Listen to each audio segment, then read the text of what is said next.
What we're really trying to do is make hardware easier. What we don't want to happen is our most promising companies, clean tech companies, to fall apart right on the precipice of success, right at the point at which they've got a validated technology.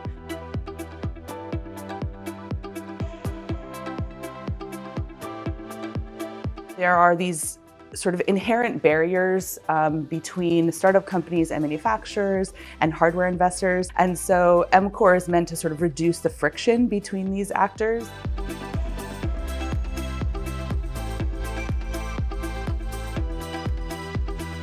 Manufacturing involves, usually it's more capital intensive.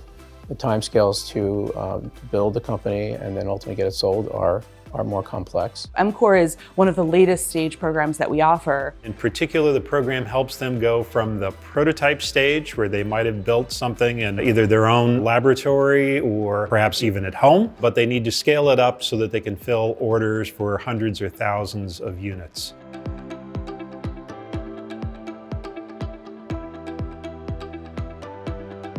NYSERDA did such a massive amount of market research to really understand what the pain points were, and they deployed resources in a really clever way.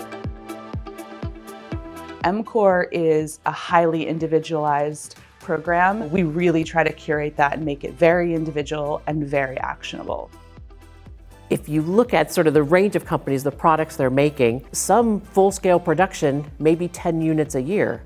Other ones are going to be in the thousands. Their needs are very different, and this program can adapt to that because of the network and the experts we're willing to pull in. We've built this program using a curriculum in place that addresses each of the needs along the way of manufacturing. My role in the program is to really support the startups day to day, so if they have urgent requests or they run into problems, can help them get connected with the right people.